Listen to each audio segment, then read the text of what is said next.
one Sunday, where our family sat down to dinner when I was 3 years old, and there were 8 children. And when we got up from the table, my brother and my mother said they didn't feel that real well.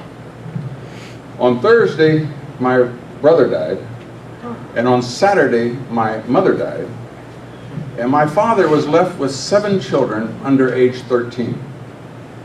Now my mother, they had met when they were both physicians, my mother and father. She didn't practice, but that's where they met in college.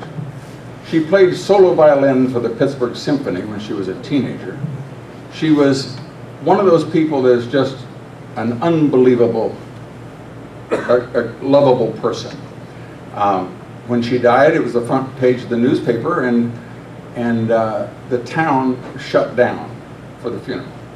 It was a double funeral, of course. My father had to get 2 caskets, and in between changing diapers and doing the rest of the things. But the town, 5,000 people, they closed the stores because everybody went. So she left a vacancy that was significant. What does a person do when they're widowed with 7 children under age 13? They remarry quickly.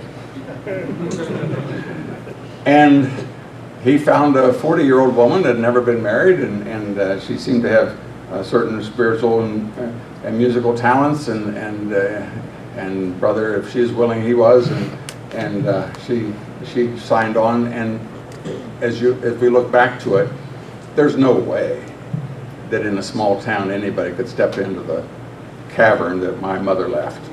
So she didn't know anybody, and everybody knew her, and she struggled quite a bit in many ways.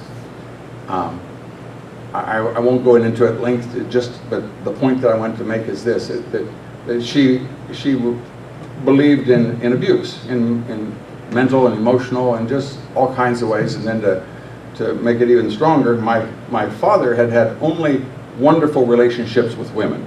He had a wonderful grandmother. He had a wonderful mother, and then he was married to my mother, and so all of his experiences with women, but he didn't know there were other kinds. And so when she said, "I'd like to bring my mother," well, he thinks, you're newlywed and you got 7 kids, it's got to be overwhelming. Sure, bring your mother. Whoa. That was the chief leper in the leper colony.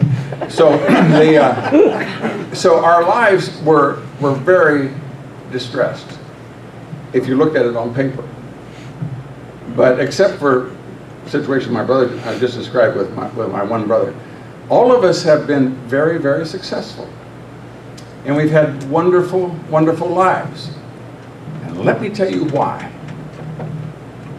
It's because we knew that my father loved us, and that he was a rock, and he was solid. And no matter what those women said, and no matter what they did, as long, and we've talked about this, and my oldest sister, who had to be the mother hen, she was the one that told me I should marry Liz and that kind of thing. So, she says, people say that things happen for the best. She said, I've been trying to think about what good ever came from Mother dying, and she said, I haven't come up with any of it yet. So sometimes things just aren't real clear as to why this happened. But when it does, I want to say that there is no substitute for a solid, steady, biblical, loving father. And everything else doesn't matter. And I've shared that a couple of times with friends. I have an assistant secretary of state here that's been a long-time friend and went through a similar situation. His wife was mistreating his children and saying the things that would tend to scar them and all. And I assured him that as long as he is strong, as long as he is steady, that gives them the anchor to which they can hold. And now, in these years later, it's proven to be true. And so I just want to let you know that whatever has happened, that all you need is a person that you can rely upon and trust, and things will work out in the end. And so as we lock hands and fight the battles that stand before us, we're going to do it not only for ourselves, but for our children and for generations to come. And I applaud you and honor you for it. God bless.